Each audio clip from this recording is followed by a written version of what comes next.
Namo Sang Hyang Adibudaya, Namo Buddhaya. Kembali Bapak Ibu, Saudara sekalian dimanapun Bapak Ibu berada. Pada kesempatan kali ini saya ingin membawakan renungan yang saya beri judul tentang kekayaan. Di beberapa sutta, di beberapa kesempatan Sang Buddha pernah menyinggung tentang kekayaan. Begitu pentingnya kekayaan ini bagi kehidupan kita, lebih-lebih kita masih menjalani kehidupan sebagai umat awam. Namun di samping sebagai umat awam, para biku pun juga masih memerlukan kekayaan sebagai salah satu sarana untuk menggapai, untuk mewujudkan harapan agar para biku juga bisa menjalankan latihan, karena tanpa dukungan materi yang cukup oleh para umat awam, tentunya latihan para biku juga akan terganggu. Di saat kita katina 4 kebutuhan pokok, juga kesemuanya merupakan sebuah materi, sebuah kekayaan, sebuah kebendaan yang diberikan umat untuk mendukung kehidupan para biku. Namun pada kesempatan ini saya ingin membahas tentang kekayaan atau pandangan agama Buddha, pandangan Sang Buddha di dalam memandang kekayaan. Dapat kita lihat di gambar ini, kekayaan bisa diidentikan seperti kita mempunyai kekayaan yang berlimpah, mempunyai perhiasan atau permata, maupun kalau di desa mempunyai cadangan makanan yang cukup seperti beras ataupun biji-bijian atau makanan pokok lainnya. Kekayaan di dalam bahasa Pali sering disebut dengan buga, atau ada lagi dana, atau ada lagi yang menerjemahkan vita, adalah berupa uang atau benda berharga dalam jumlah yang banyak yang dimiliki oleh seseorang, institusi ataupun negara. Jadi sering kita dengar negara-negara kaya, negara-negara miskin maupun negara yang baru berkembang itu dinilai dari berapa jumlah tertentu berupa kekayaan-kekayaan yang ada di situ. Bisa kita ambilkan contoh kekayaan berupa emas sebagai cadangan. Kalau negara mempunyai cadangan emas yang cukup banyak, tentunya tingkat kesejahteraan masyarakat juga semakin tinggi. Kata Pali atau dana aslinya berarti biji-bijian. Itu bisa berupa padi, bisa berupa gandum, bisa berupa wijen atau jelai. Karena sebelum uang dikenal, biji-bijian ini adalah kriteria utama dari kekayaan. Ini ditulis dalam Anguttara Nikaya 2:32. Kita bisa lihat beberapa biji-bijian, ada kacang-kacangan ya, yang tentunya ini menentukan status tinggi rendahnya di dalam masyarakat.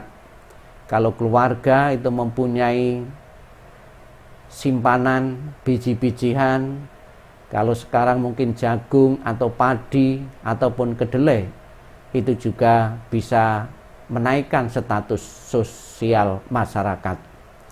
Semakin banyak biji-bijian yang disimpan oleh keluarga itu, oleh masyarakat itu, status sosialnya itu semakin tinggi. Pada masa Buddha, kekayaan diukur dengan biji-bijian.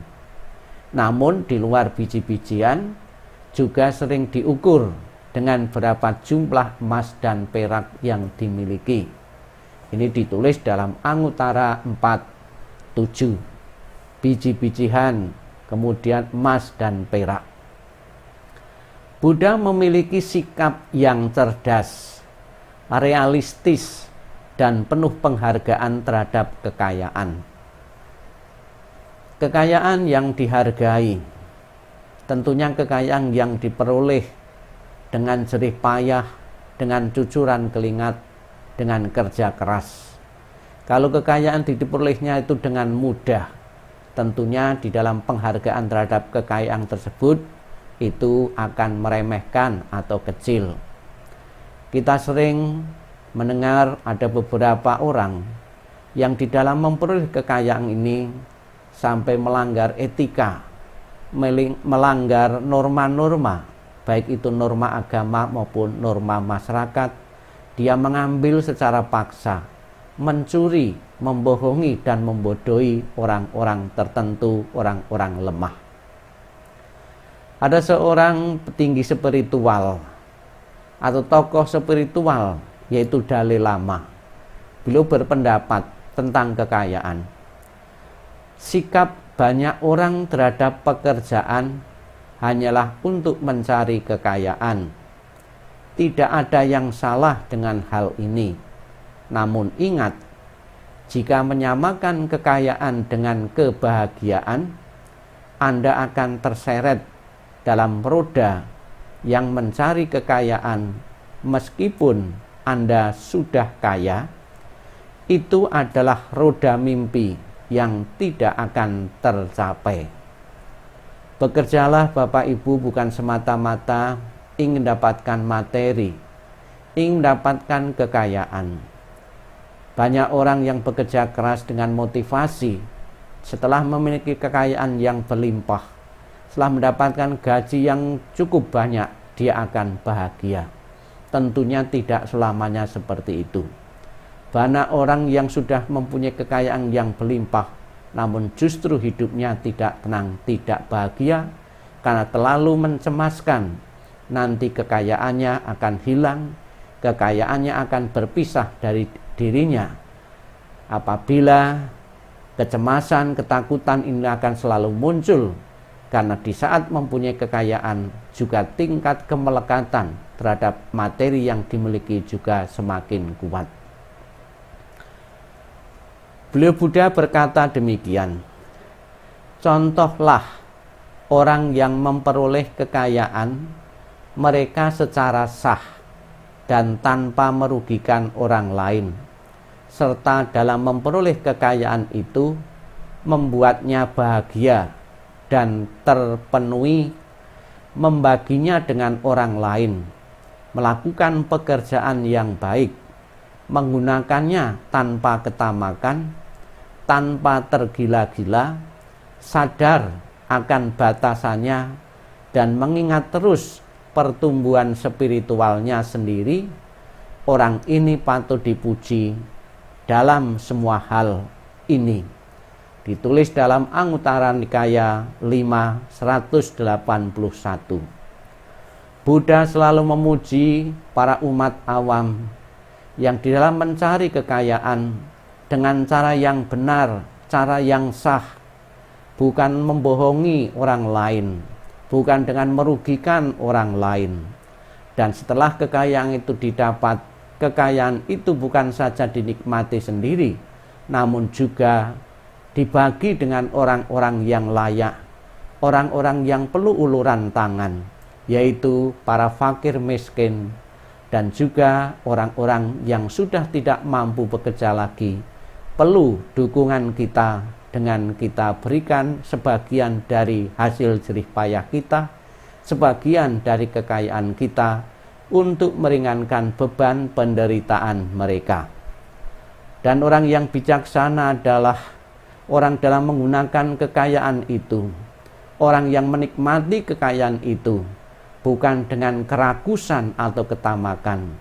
Dia akan menggunakan secara wajar dan tidak tergila-gila, sadar akan batasan dan mengingat pertumbuhan spiritualnya. Kekayaan yang dimiliki justru tidak menjauhkan dari perkembangan rohaninya, perkembangan spiritualnya, tapi justru kekayaan yang dimiliki sebagai salah satu sarana untuk kemajuan batinnya. batinnya tidak diliputi dengan kekikiran, batinnya tidak diliputi dengan kemelekatan karena memegang erat kekayaan-kekayaan yang menganggapnya kekayaan akan dimiliki secara terus-menerus atau secara kekal. Padahal kita tahu bahwa cepat atau lambat yang kita anggap milik kita, kekayaan dan materi itu akan berpisah kita dengan bermacam-macam cara. Seorang kaya menurut Buddha patut dipuji dalam 3 hal. Ya. Yang pertama, bagaimana mereka memperoleh kekayaan. Tentunya kekayaan yang diperoleh dengan cara yang tidak benar, kekayaan yang diperoleh dengan melawan hukum agama maupun hukum negara, tentunya inilah tidak dapat atau tidak layak untuk dipuji, sebab ini adalah orang-orang yang telah melanggar norma-norma kehidupan dan merugikan masyarakat. Mereka-mereka yang mencari kekayaan, mencari upah, mencari uang dengan kerja keras, pantang menyerah, inilah orang-orang yang layak tidak mendapatkan pujian. Yang kedua, bagaimana mereka memanfaatkannya.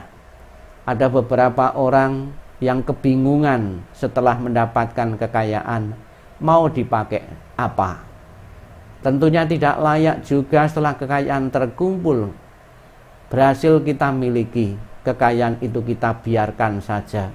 Tentunya kekayaan yang tidak dimanfaatkan secara maksimal justru akan merugikan bagi kita, akan menimbulkan kemelekatan-kemelekatan yang baru bagi kita. Cara yang bijak agar kita tidak melekat terhadap materi kita, terhadap kekayaan kita, yaitu kita membaginya kepada orang-orang yang layak menerima. Yang ketiga, Sang Buddha mengatakan, sikap mereka terhadap kekayaan itu. Bagaimana sikap kita terhadap uang? Saya katakan uang adalah sebagai sarana kehidupan. Uang bisa menjalin hubungan kita dengan teman, dengan orang lain. Uang bisa sebagai sarana menjalin komunikasi. Uang bisa juga dipakai sebagai sarana untuk menambah kebaikan-kebaikan, yaitu kita berdana ke tempat-tempat yang layak menerima dana, menerima dukungan kita. Seorang umat Buddha seharusnya memperoleh kekayaan. Yang pertama, secara sah, artinya tidak melanggar hukum. Yang kedua, tanpa merugikan makhluk lain, bukan dengan merampas, bukan dengan mengakali orang lain, bukan dengan memperdayai orang lain untuk kita ambil kekayaannya. Inilah terkait 5 pedoman moral sila selaras dengan etika penghidupan benar, serta tanpa melanggar standar dan hukum dalam masyarakat mereka. Kita kenal di berita-berita maupun di media massa, ada beberapa orang yang mendapatkan materi kekayaan dengan cara-cara instan. Ada penarikan uang gaib secara tiba-tiba, sehingga orang-orang seperti ini akan rugi sendiri dan tidak sedikit mereka yang berurusan dengan pihak yang berwajib. Ada juga orang yang memperoleh kekayaan dengan kerja keras. Dia merantau keluar kota, keluar negeri untuk mendapatkan penghidupan yang layak, untuk mendapatkan materi yang cukup untuk penghidupannya agar keluarganya sejahtera. Menarik untuk dicatat bahwa orang-orang pertama yang berlindung pada Buddha adalah para pedagang, tapusa dan balika. Ini ditulis dalam Vinaya Pitaka 1.4. Berlindung kepada Buddha, Dharma dan Sangha, tapusa dan balika adalah siswa pertama Sang Buddha. Siswa umat yang mendukung kehidupan para biku adalah pedagang-pedagang. Pedagang adalah seseorang yang mempunyai materi yang cukup. Dengan dukungan materi yang cukup, perkembangan agama Buddha itu bisa berjalan dengan baik. Tanpa dana yang cukup tentunya, siar agama, mengembangkan agama akan mendapatkan kesulitan-kesulitan. Ajaran Buddha berakar dengan cepat karena sebagian besar dukungan yang berlimpah diterima dari saudagar-saudagar kaya seperti Anathapindika, Gosita, Kukuta, Powari, dan lain-lainnya. Ini pentingnya Bapak Ibu sekalian, kita juga di samping kita juga mempunyai tingkat ketekunan dalam ibadah, mempunyai tingkat ketekunan di dalam meditasi, maupun ketekunan-ketekunan yang lain. Juga jangan lupa, kita juga harus bisa merawat para donatur-donatur wihara, sehingga mereka bisa mendanakan sebagian dari materinya untuk mendukung perkembangan agama Buddha. Para donatur-donatur di samping mereka memperoleh manfaat, kebajikan mereka bertambah, namun juga dengan berdana bisa dipakai sarana untuk melepaskan dari bentuk kemelekatan terhadap materi, terhadap harta benda. Kekayaan memiliki kecenderungan untuk membuat manusia menjadi sombong dan puas diri, khususnya jika kekayaan itu diperoleh secara mendadak atau dengan upaya yang sangat sedikit. Contohnya apa kekayaan yang diperoleh dengan cara mendadak maupun secara instan, yaitu menang judi. Dengan kekayaan yang diperoleh dari judi, perlu diketahui, uang yang kita peroleh dari judi itu adalah materi yang berasal dari penderitaan orang banyak. Orang yang kalah, itulah orang yang menderita. Semakin banyak kita memenangkan sebuah perjudian, semakin banyak orang menderita karena kemenangan kita. Dan juga seorang penjudi akan malas bekerja karena berpikir dengan kerja sedikit akan mendapatkan hasil yang berlimpah. Bapak Ibu Saudara sekalian yang saya hormati, seperti telah diamati oleh Sang Buddha, sedikit manusia di dunia ini yang ketika memperoleh kekayaan besar tidak terpersona olehnya, tidak menjadi lalai, tidak mengejar kenikmatan hawa nafsu dan menganiaya orang lain. Tidak sedikit pula ketika kita mempunyai uang yang cukup banyak, apabila mental kita, apabila spiritual kita tidak kuat, kita lalai di dalam menggunakan kekayaan itu untuk foya-foya, untuk hal-hal yang merugikan diri kita untuk jangka panjang, maupun akan merugikan masyarakat lingkungan di mana kita tinggal. Bijaksanalah Bapak Ibu, agar kita menjadi orang yang bijaksana. Belajarlah Dhamma. Dengan Dhamma ajaran Sang Buddha, kita akan menemukan cara-cara untuk memperoleh materi, cara-cara untuk memperoleh kekayaan, sehingga kita bisa mendapatkan manfaat dalam kehidupan saat ini maupun kehidupan yang akan datang. Bijaksanalah menggunakan materi dan kekayaan yang kita dapat. Betul-betul kita hitung, jangan sampai kita menjadi orang miskin karena kita tidak mau bekerja, karena kita malas untuk bekerja untuk mendapatkan materi, padahal materi itu sangat penting untuk memenuhi kehidupan pribadi kita, kehidupan keluarga kita, maupun dengan materi yang kita dapatkan bisa memenuhi kebutuhan sosial kita. Ketika memuji kekayaan yang dipulih dengan benar dan digunakan dengan cerdas, Buddha selalu menyeimbangkan hal ini dengan menekankan bahwa terdapat jenis kekayaan lainnya yang bernilai sangat tinggi, yang dapat diperoleh setiap orang, yang tak pernah dapat dicuri atau hilang, dan yang dapat dibawa dalam kehidupan berikutnya. Beliau berkata demikian, terdapat 5 jenis kekayaan. Apakah kelima jenis kekayaan ini? Yang pertama, kekayaan keyakinan. Yang kedua, kekayaan kebajikan. Yang ketiga, kekayaan pengetahuan. Yang kelima, kekayaan kemurahan hati. Dan yang kelima, kekayaan kebijaksanaan. Ditulis dalam Anguttara Nikaya 353.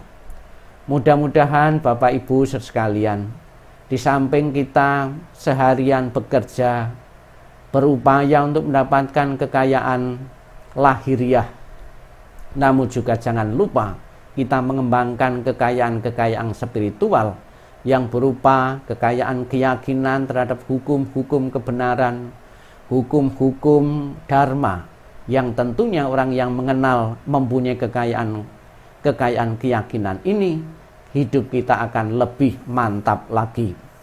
Berbahagialah kita selalu mengembangkan kebajikan mulai pikiran, ucapan, tindakan kita. Berbahagialah orang yang selalu belajar pengetahuan. Belajarlah jika kita murah hati kepada siapapun, lebih-lebih kepada yang membutuhkan, dan belajar terus-menerus agar kita selalu mendapatkan kebijaksanaan. Kebijaksanaan inilah yang bisa membedakan hal yang buruk dan hal yang baik, hal yang berguna dan yang tidak berguna. Siapapun yang kaya dalam kelima hal ini dan berbagi kekayaan spiritual lainnya, apakah mereka laki-laki atau perempuan, mereka tidak akan miskin ataupun tidak juga hampa kehidupan mereka. Menjalani kehidupan penuh makna, memiliki visi dan misi hidup, memberikan yang terbaik, dan mempunyai rencana-rencana yang baik untuk hari esok. Demikianlah Bapak Ibu sekelumit dhamma tentang kekayaan, baik kekayaan materi, kebendaan atau fisik, maupun kekayaan spiritual yang sama-sama harus kita kembangkan agar kita menjadi umat Buddha yang utuh, yang cepat atau lambat pasti kita bisa merealisasi nibbana, dan dalam kehidupan saat ini kita akan selalu berbahagia. Sabbi satta bhavantu sukhitata. Semoga semua makhluk hidup berbahagia dan sejahtera. Sadu, sadu, sadu.